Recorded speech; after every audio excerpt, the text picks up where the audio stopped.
Hi again, it's Boo. Back for another review. La, la, la, la, la. Anyway, this one I'm just going to knock it out. I don't know if I'm going to get all four of these done or if I'm going to do two and two. I don't know. Anyway, the first one I want to talk about is one that Donna Short sent me, and it's called Ormonde Woman by Ormonde Jayne. And it's just a little sample here.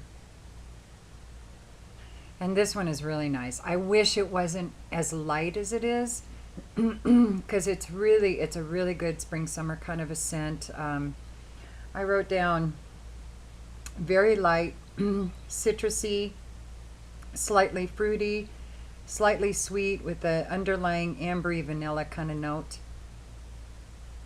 And it is kind of in the same family as Luminis by Frappin or Edition Blanche Allure by Chanel. It's got that kind of a, it doesn't really have the gin and tonic or the margarita thing going on, but it definitely has that slightly musky, citrusy smell. And it's just a hint of florals what I'm getting with it too. My only issue is it's it doesn't have a lot of projection. It stays really close to the skin. And I think with citrusy summer scents, if they don't have good projection, not a lot of point wearing them because they usually don't last very long. And, I don't want to snort my skin to smell it. So this one isn't quite that close. It is something that I would wear. It's just not original enough for me to pay the money for it because I think it's it's in, I don't know how much it is. I'm lying, but it's on Lucky Scents and they don't really sell anything cheap. So again, that's Ormonde Woman by Ormonde Jayne, and I'll tell you what's going on with it. The top is cardamom, coriander, and grass oil. Heart is black hemlock, violet, and jasmine absolute. Base is vetiver, cedarwood, amber, and sandalwood. Wow, not a single citrus note in there, and that's exactly what I get. It was launched in '02. I'm getting more, I put it on probably an hour ago, and now I am getting more of the florals. I'm smelling a little bit of jasmine, not a lot of violet. And I don't smell a lot of wood. I do smell the amber. I'm not sure what black hemlock smells like, and there's nothing really original in this odor that would let me know that, oh, that must be black hemlock because I've never smelled that before. So, and it's not real green. There's some green notes in it. More fruity green though, citrusy green than it is a grass green in my opinion. It's really nice. I think it's totally unisex. I think it's geared, it says Ormonde Woman, so duh. But I think it's totally unisex. And somebody says it smells similar, a lot of people say it smells similar to Ormonde Man by Ormonde Jayne. So there you go. I'm sure the man's version is probably the woods and the grasses are just juiced up a little bit more, but I don't know. Who knows what it smells like? Because to me this smells like a citrusy, kind of a slightly musky, slightly floral, citrusy fragrance, and it doesn't list any of that. So what do I know? It's very nice. I do recommend giving it a sample, but like I said, on me, but I'm really dry right now. Might have something to do with it, but it doesn't project real far. It has been lasting pretty good though. It's not breaking down really quickly on my skin. So again, that is Ormonde Woman by Ormonde Jayne. Excuse my fingernails. I got my hair did today, and I was playing around when she had the dye in there, and I got dyed some of my fingernails, so they look really gnarly right now. Looks like I've been playing in the dirt, which I do that as well. So but this is not dirt, it's dye. So again, Ormonde Jayne, Ormonde Woman. Bing! The next one I'm going to talk about, I got this from Perfume Court, which I love that place. I absolutely love that place. This one is a Arquiste Anima Dulcis. Whatever. Act like I know how to say that. I have no idea. So anyway, let me get it right up to the camera so you can kind of see.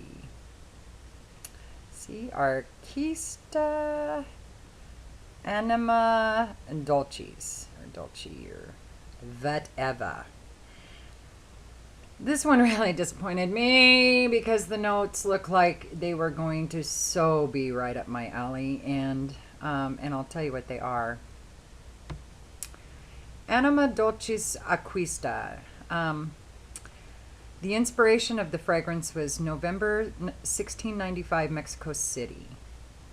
The scent of exotic spices floats throughout the halls of the Royal Convent of Jesus Maria, where a group of nuns prepare a Baroque recipe of cocoa infused with an assortment of chilies. After centuries of obscurity, the convent's secrets are exposed in a rich experience for the senses. The main notes of the fragrance are the following: Cocoa Absolute, Mexican Vanilla, Cinnamon, Chili Infusion. It was launched this year in 2012. Nobody says it smells like anything. It does remind me of something, but it's not coming to me right at the moment. Yeah, not crazy about it. I wrote down, because I've tried this one a few times, and so when I think of something else that either bothers me about it or I like about it, I write it down. But with this one I put smoky coffee, very slight floral with a question mark, and slightly sour. And it's not that fun Bond Number 9 kind of city funk kind of sour, sweet sour. This is just a tangy sour, which I don't like. And to me, it has a little burnt smell in there, almost like burnt coffee. Not to the point where that Cafe Noir by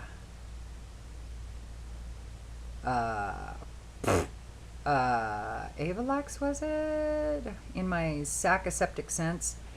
Anyway, not that kind of burnt coffee smell. Not that bad, because the sour note kind of counteracts the burnt note. So,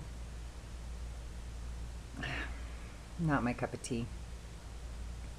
So, did I say? Yeah, I told you nobody says it smells similar to anything. Anyway, do I have time? Yeah, I'm going to try to knock another one out here. Another one I'm not crazy about, I got these samples online and eBay, is Parfumerie Generale's Tonkamande. And this is one I really thought I would love. I love Tonka. I love Tonka Imperial. I love, oh gosh, I have a bunch of Tonka fragrances and I'm going blank on them. But I love Tonka. Totally love Tonka. But this Tonkamande, it was another one that had kind of a sour smell, a plasticky smell to me. And Tonka can do that. It can come across as kind of Play-Doh or, you know, kind of plasticky on the top, but usually that goes away with good Tonka smells. It goes away after a while, and it richens and butters up and becomes something I just adore. This one, not my favorite. Tonkamande. Limited edition, introduced in 2011 as a milky balsamic fragrance containing notes of aldehyde. See, I'm not a big aldehyde person. That might be part of the problem. Almond milk, tonka bean, wheat, sandalwood, vanilla, and amber. I'm wondering if it's the wheat note that is bugging me, because I don't like the smell of wheat in anything, whether it's my food or I just don't like the smell. I'll eat wheat, no problem, but I'm not crazy about the smell. And that might be what it is. Yeah, is this the right one? Yeah. That might be what it is, the note that gets me in this Tonkamande. I almost blind bought this one because of the reviews and the notes, and it's Tonka. I'm so glad I didn't, because it is kind of butt stinky. I'm just not into it at all. Not my favorite. I totally prefer Tonka Imperial, and it's like double the price, but I'm not going to pay a bunch of money out for something if I'm not going to wear it, ever. So, anyway, Tonkamande, stinker, in my opinion. The next one I'm still kind of on the fence about. Yeah. And mainly it is because of the reason everybody seems to like it. It's, I think it's being kind of booked as a unisex fragrance, but it's It's really on the top. It's a dude's fragrance, and that's Bulgari Black. And I had to try this because it's getting rave reviews even from gals, and it, has this tire rubber note to it. So I was like, why is this so attractive to people? So I thought it must be just an interpretation of the rubber smell, that it's really not a rubber smell, or that it's so light that it must just be in the background. That's why people... No! It is a big blast of rubber. It is like tires or condoms or something. And it is not pleasant to me. I don't like the smell of rubber or tires or anything like that. Now the dry down richens up and it sweetens up, and the rubber notes dry down and they kind of go in the background, but they never completely go away to me. And I've tried it a couple of times, and I don't know. I'm going to still play with it because some of these weirder notes are kind of growing on me. I'm still not warmed up to the rubber, but I don't know. Down the road. Sorry, it's stuck in a loop in my head, and I kind of freeze up. I don't know. I may try it down the road, but it is for you gals that are wondering about it. It's a heavy rubber smell at the beginning. It is very much like you're sniffing new tires, like you walked into a tire store. That does go away, and it does get much sweeter, much more vanilla, I think, but I'll just tell you what's in it. Starts with a smoky black tea, and it does have it's like smoky tires in the beginning, which is even worse in my opinion. In this case, Lapsang Sochong. Urban and masculine, simulating rubber, car tires, cars, roads, and motor noise, while the notes of amber and woody notes remind that even the largest cities hide romantic moments at sunset. And it was started in '98. And what people say it smells the most like is Zing by L'Artisan Parfumer, or Midnight in Paris by Van Cleef and Arpels. And I haven't tried either one of those. But it is a unique scent, and in that regard, I totally respect it and totally love it for its individuality. But I don't think I'm going to be doing the whole full bottle thing, at least not for a while. I'm going to have to warm up to it more, and I'm just not there yet. So there you go. So that's all I'm going to do for today, and anyway, I hope you all have a great day. Peace.